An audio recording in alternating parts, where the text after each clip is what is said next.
오늘 말씀은 마태복음 3장 1절에서 12절 말씀, 마태복음 3장 1절에서 12절 말씀 우리 교독하겠습니다. 신약성경 3페이지 마태복음 3장 1절에서 12절 말씀 교독하겠습니다. 3장 1절, 그때에 침례 요한이 이르러 유대 광야에서 전파하여 말하되 2절, 회개하라 천국이 가까이 왔느니라 하였으니 그는 선지자 이사야를 통하여 말씀하신 자라. 일러스되 광야에 외치는 자의 소리가 있어 이르되 너희는 주의 길을 준비하라 그가 오실 길을 곧게 하라 하였느니라. 이 요한은 낙타털 옷을 입고 허리에 가죽띠를 띠고 음식은 메뚜기와 석청이었더라. 이때 예루살렘과 온 유대와 요단강 사방에서 다 그에게 나와 자기들의 죄를 자복하고 요단강에서 그에게 침례를 받더니 요한이 많은 바리새인들과 사두개인들이 침례 베푸는 대로 오는 것을 보고 이르되 독사의 자식들아 누가 너희를 가르쳐 임박한 진노를 피하라 하더냐. 그러므로 회개에 합당한 열매를 맺고 속으로 아브라함이 우리 조상이라고 생각하지 말라. 내가 너희에게 이르노니 하나님이 능히 이 돌들로도 아브라함의 자손이 되게 하시리라. 이미 도끼가 나무 뿌리에 놓였으니 좋은 열매를 맺지 아니하는 나무마다 찍혀 불에 던져지리라. 나는 너희로 회개하게 하기 위하여 물로 침례를 베풀거니와 내 뒤에 오시는 이는 나보다 능력이 많으시니 나는 그의 신을 들기도 감당하지 못하겠노라. 그는 성령과 불로 너희에게 침례를 베푸실 것이요 손에 키를 들고 자기의 타작마당을 정하게 하사 알곡은 모아 곡간에 들이고 쭉정이는 꺼지지 않는 불에 태우시리라. 아멘. 마태복음 3장의 말씀을 가지고 그는 성령과 불로 너에게 침례를 베푸실 것이요, 이 말씀 가지고 우리 기도하기 원합니다. 성경을 보면 여러분 예수님과 침례 요한이 나옵니다. 연결돼서. 그래서 그들은 친척지간입니다. 여러분이 아셨는지 모르지만 요한은 예수님보다 6개월 먼저 태어난 사촌형입니다. 친척이에요. 그런데 이 예수님과 요한 사이에는 혈연적인 친분 관계보다 더 깊은 영적인 관계가 성립되어 있었으니 요한은 하나님의 아들 예수님이 이 땅에 오시기 전에 먼저 보내심을 받아서 그 예수님의 길을 예비하게 하는 사명을 받았던 특별한 인물입니다. 하나님이 요한을 먼저 6개월 전에 보내서 그도 성령에 의해서 예수님이 태어난 건 아니지만 하나님의 특별한 뜻에 의해서 태어나고, 그래서 이 예수님과 요한 사이는 비슷한 점이 많이 있습니다. 요한은 누구냐 하면 구약 시대를 마무리하는 마지막 선지자입니다. 선지자들이 있었죠. 요한이 마지막 주자고, 마태복음 3장 3절 보면 그는 선지자 이사야를 통하여 말씀하신 자라. 일렀을 광야에 외치는 자의 소리가 있어 이르되 너희는 주의 길을 준비하라 그가 오실 길을 곧게 하라 하였느니라. 그래서 요한은 하나님이 주신 사명이 그거기 때문에 아무도 없는 유대 광야에서 머물며, 광야에서 사람이 없는 곳에 있으면서 회개해라 천국이 갖고 왔느니라 메시지를 전파하기 시작했습니다. 아무도 없는 광야에서 혼자 외치는 겁니다. 회개해라 천국이 갖고 왔느니라. 그런데 희한하게도 사람들이 예루살렘과 온 유대와 요단강 사방에서 그에게로 나옵니다. 사람들이 끌려옵니다. 소문을 듣고 뭔가 이끌려서 사람들이 요한에게 나오고 그들은 자기의 죄를 자복하며 요단강에서 요한이 베푸는 침례를 받았다고 기록되어 있는데, 그 이유는 하나님이 요한과 함께 하셨고 하나님이 그의 사역 속에 역사하기 때문인 줄 믿습니다. 요한을 보면 하나님이 사람을 끌어오시는 거예요. 요한이 찾아가서 나 좀 만나주세요 하는 게 아니라 요한은 하나님 말씀대로 광야에서 외칩니다. 회개해라 천국이 갖고 왔느니라. 아무도 안 들을 것 같은데 하나님은 사람들을 보내시는 거예요. 아멘. 부흥은 그렇게 일어나는 겁니다. 예. 당시 유대인들은 자기들의 전통과 유산을 앞세우면서 우리는 하나님 앞에서 잘 믿고 있다, 우리는 남들보다 잘났다, 잘하고 있다 자부했는데, 우리는 선민이요, 우리는 아브라함의 후손이요, 우리는 할례를 받았고 우리는 율법이 있고, 그래서 그들은 그걸 자랑했는데 하나님의 사람 요한은 가차없이 진리의 말씀을 방망이처럼 휘두르면서 인간의 모든 헛된 의와 공로사상을 깨부수고 진정한 회개를 촉구하는 겁니다. 여러분, 그래서 예수님 오는 길을 요한이 예비하는 거예요. 인간의 것들을 깨뜨리는 겁니다. 거짓을 깨뜨리는 겁니다. 담을 무너뜨리는 겁니다. 요한이 외쳤던 말씀을 한번 들어보십시오. 요한이 많은 바리새인들과 사두개인들이 침례 베푸는 대로 오는 것을 보고 이르되 뭐라냐. 독사의 자식들아 누가 너희를 가르쳐 임박한 진노를 피하라 하더냐. 그러므로 회개에 합당한 열매를 맺고 속으로 아브라함이 우리 조상이라고 생각하지 말라. 내가 너희에게 이르노니 하나님이 능히 이 돌들로도, 돌덩이를 들면서 이 돌들로도 아브라함의 자손이 되게 하시리라. 이미 도끼가 나무 뿌리에 놓였으니 좋은 열매를 맺지 않은 나무마다 찍혀 불에 던져지리라. 여러분, 오늘날 누가 이렇게 설교한다면 그 교회 사람들이 좋아해서 올까요? 독사의 자식들아, 사람들이 들어왔는데 이 독사의 자식들아, 누가 진노를 피하라 하더냐, 도끼가 놓였으니 너 열매 안 맺으면 찍혀 불에 던져진다, 이렇게 설교하면 할렐루야 그러고 행복해 할까요?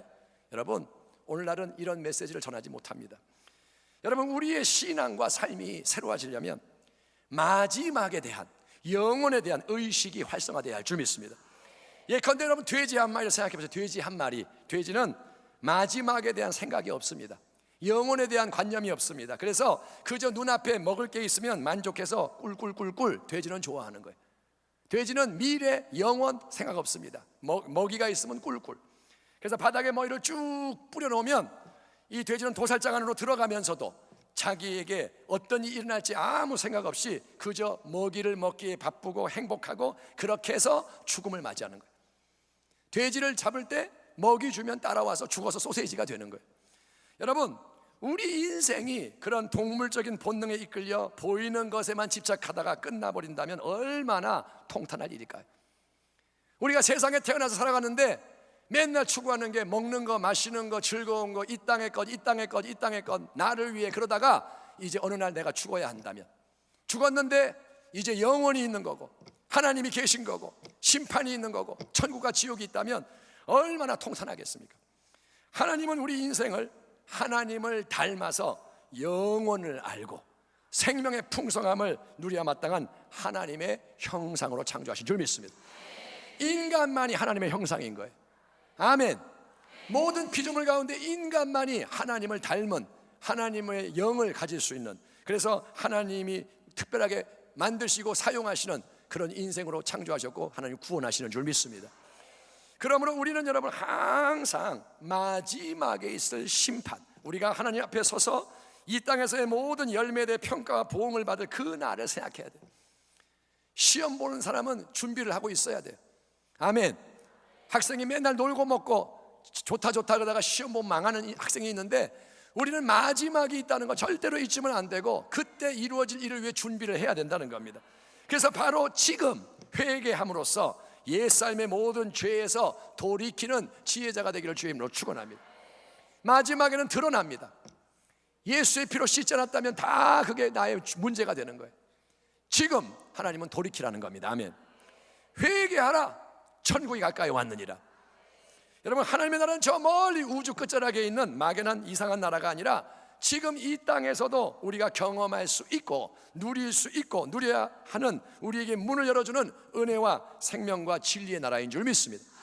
영원한 천국은 완전한 곳, 그러나 이 땅에도 그 나라의 은혜가 임하고 그 진리가 임하고 생명이 역사한다는 겁니다.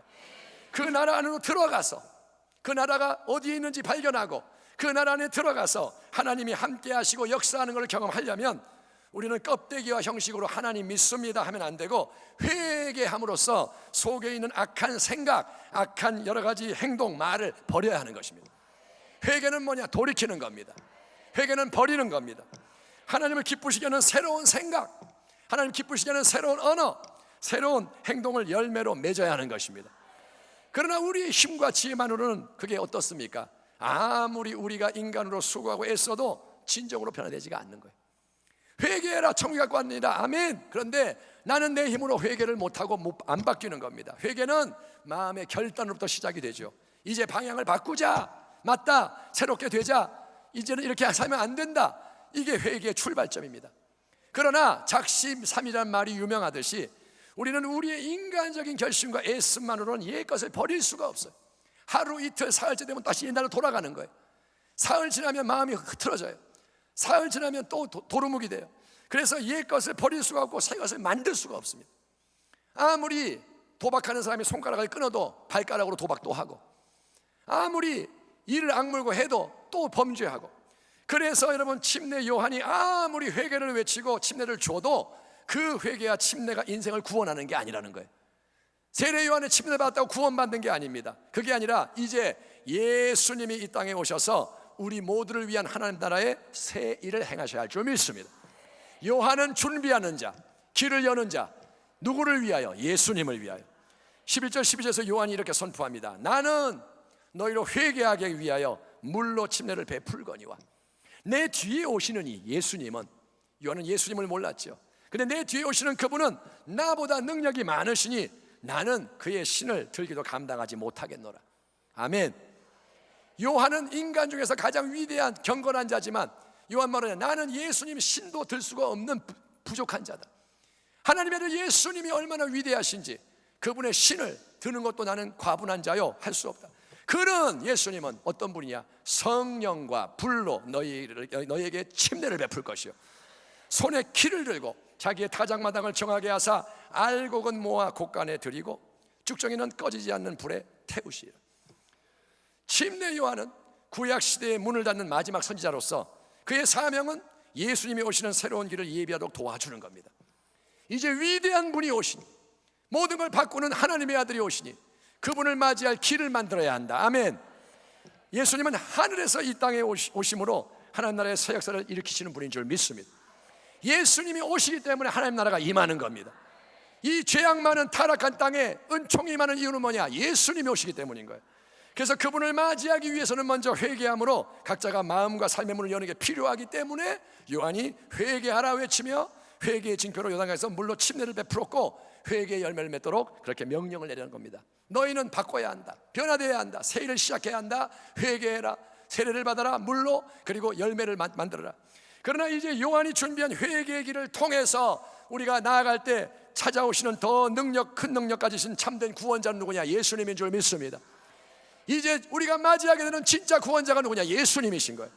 그분은 온전한 순종으로 하나님을 기쁘시게 하는 삶을 사셨고, 그분은 우리를 위해 십자가 대속으로 인생의 모든 죄진과 형벌을 담당하셨으며, 그분은 부활하심으로 영원한 승리를 확정하셨고 영광을 보여주셨고, 이제 승천하셔서 하나님 보호자 우편에 앉으셔서 지금 이제 하나님의 영이신 성령님을 우리에게 위로부터 부어주신 것을 믿으시기 바랍니다.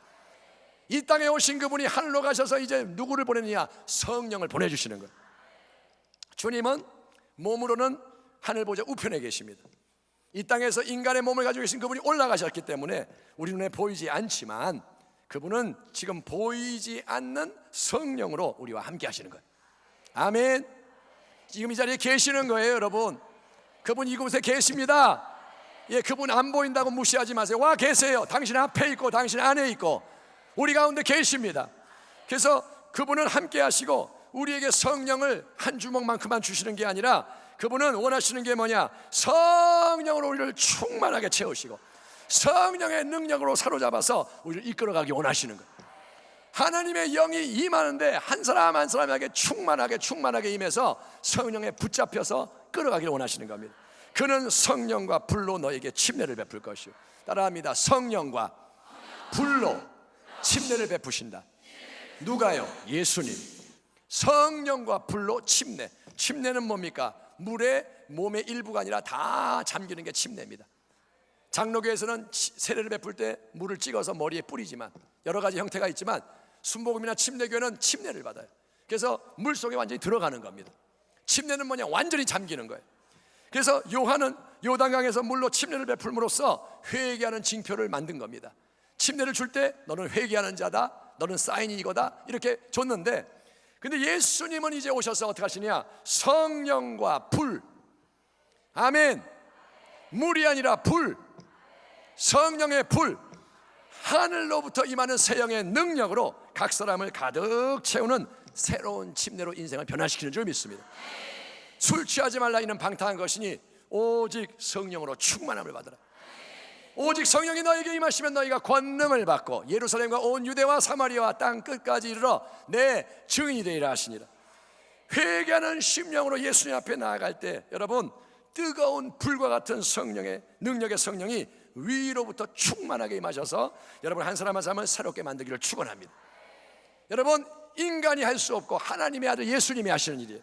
오순절날 마가의 다락방 120문도에게 성령이 불과 같이 임하셨습니다. 그들이 기도할 때 임하셨습니다. 또 가이사라 고넬료의 집에 성령이 임하신 걸 우리가 주일날 말씀을 나눴습니다.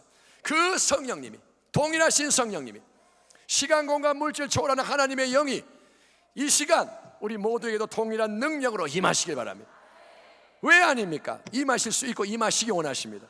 그래서 우리의 죄를 태우고, 아멘, 죄를 태우고 우리 안에 있는 어둠을 쫓아내시고 우리의 무능과 실패와 죽음의 사슬을 끊어버리기를 축원합니다. 여러분은 오늘 이 시간 주 예수님이 선물을 주시는 성령과 불로 침례받기를 사모하기 바랍니다. 이 시간 사모하기 바랍니다. 이거 예배 빨리 끝나야 점심 먹는데 그 생각하지 마세요. 오늘 할 일 많은데, 아니요, 여러분은 사모하는 마음을 가지세요. 하나님, 나는 성령과 불로 침례받기 원합니다. 언젠가 그런 일이 일어나면 좋겠다, 기도하다 보면 언젠가 되겠지, 그게 아니라 바로 지금 이 자리에서 불과 같은 성령 충만의 역사가 나에게 임하기를 바라는 갈급한 심령으로 나아가기를 부탁드립니다. 여러분의 선택이에요. 이 말을 들어도 안 하는 사람은 어쩔 수 없고, 근데 누군가가 이 말을 들을 때 그래요, 나는 하고 싶어요, 나는 갈급한 마음 생겨나길 원해요, 나는 원해요, 나는 바래요, 나는 사모합니다. 그렇게 해야 돼요. 왜냐하면 예수님 뭐라면 구하라, 그리하면 너에게 주실 것이요, 찾으라, 그러면 찾아낼 것이요, 문을 두드리라, 그러면 너에게 열릴 것이니, 구하는 이마다 받을 것이요. 그 말은 뭐냐? 안 구하면 못 받아요. 찾는 이는 찾아낼 것이요, 두드리는 이에게는 열릴 것이니라 말씀하셨습니다. 문은 두드리는 자에게 열리는 거예요. 자동문이 아니에요. 문은 두드려야 열리는 겁니다. 그게 하늘나라의 문입니다. 내가 두드릴 때 내 앞에 문이 열리는 거예요. 아멘. 다른 사람 문 내가 들어가지 못합니다. 그건 그 사람의 문입니다. 예수님은 길이요 진리요 생명이요 문이 되십니다. 예수님이 문이신 거예요. 그리고 너희가 악할지라도, 예수님의 말씀, 좋은 걸 자식에게 줄 줄 알거든. 너희도 상식적으로 부모로서 자식 사랑하지 않냐? 네가 악한 강도라도 자식에겐 좋은 거 주지 않느냐? 하물며 하늘에 계신 너희 아버지께서 구하는 자에게 성령을 주시지 않겠느냐 하시니라. 불과 같은 성령 충만의 선물을 받아야 불같은 마귀의 시험을 이길 수 있습니다. 하늘에 불이 있어야 이 땅의 거짓불을 이길 수 있어요. 불같은 성령 충만의 은혜를 입어야 세상에 가득한 어둠의 일을 멸할 수가 있습니다. 불같은 성령의 충만이 우리에게 거하시며 인도하셔야 우리는 육체의 정욕과 환경의 압박을 이기며 예수님의 증인으로서 풍성한 구원의 열매, 치유의 열매, 축복의 열매, 거룩함의 열매, 온전함의 열매를 맺을 수 있는 줄 믿습니다. 이 땅에서 우리의 삶 마치고 하나님 앞에 서는 마지막 그날이 다가오고 있습니다. 날마다 우리는 그날을 향해 나아갑니다. 이 자리에 모인 우리 모두는 하나님의 뜻을 행한 아름다운 열매가 있어서 다 열매를 가지고 자라였도다 착하고 충성된 종아, 인정과 칭찬과 상급을 받는 알곡 성도가 되기를 축원합니다. 세상의 심판주로 오시는 주 예수님은 손에 키를 들고 자기의 타작마당을 정하게 하사 알곡은 모아 곳간에 들이시고 쭉정이는 꺼지지 않는 불에 태우시리라. 주름한 말씀을 행하실 겁니다. 교회 안에 있다고 다 알곡 아닙니다. 아닙니다. 무서운 말씀이지만 이제는 여러분 받아들여야 됩니다. 난 교회 나오니까 구원받았죠. 아니요, 주님 그렇게 말한 적 없습니다. 알곡만 거둬들이십니다. 그러니까 우리는 이제 심각해져야 돼요. 과연 내가 알곡인가? 내가 우긴다고 알곡인가? 열매가 있어야 알곡인 겁니다. 하나님의 열매, 예수님의 열매가 있어야 되는 거예요. 바리새인의 열매 말고, 세상의 열매 말고, 인간의 자랑과 능력 말고, 예수님이 나의 구주 되셔서 불같은 성령으로 주시는 열매를 맺어야 알곡으로 하나님께서 들이시는 줄 믿습니다. 꺼지지 않는 영원한 지옥불 속에 떨어지는 것이 가장 무서운 비극입니다. 그 멸망의 불을 피하려면, 마지막에 있는 그 심판의 불을 피하려면 우리는 지금 다른 불, 예수님이 주시는 성령과 불로 침례를 받아야 되는 거예요. 성령 충만을 받아야 예수 새 생명과 능력이 우리 안에서 역사해서 하나님 기뻐하는 영원한 열매를 맺을 수 있습니다. 성령 축제 때마다 늘 성령 충만 위해 기도했지만 오늘은 특별히 불같은 성령님, 뜨거운 성령님, 태우시는 성령님, 그 성령을 더 강하게 새롭게 받기 위해서, 그래서 우리가 변화되는 은혜가 넘쳐나기 위해서 우리가 함께 기도하기를 축원합니다. 기도하겠습니다. 하나님 아버지 감사합니다. 오늘 성령 축제 드리면서 시간이 좀 갔습니다마는 우리가 충분히 찬양하고 말씀 나누고 이제 기도합니다. 하나님, 구하라, 찾으라, 두드리라. 주 예수께서 말씀하셨으니 이 시간 믿음으로 행하는 자에게 문이 열리게 하시고 길이 열리게 하시고 불이 임하게 하여 주옵소서. 세상의 시험과 유혹의 불이 아니라, 마귀의 불이 아니라, 정욕의 불이 아니라 성령의 불이 임하게 하여 주옵소서. 나를 태우소서. 나의 마음을 녹이소서. 찌꺼기 없이 태워주시고 능력을 열어주옵소서. 세상을 이기는 그리스도인 되게 하여 주옵소서. 오 하나님, 오늘 사모하는 자를 만족케 하여 주시고 기도가 넘쳐나게 하여 주옵소서. 성령님 인정하고 모시고 환영합니다. 예수님의 이름으로 기도합니다.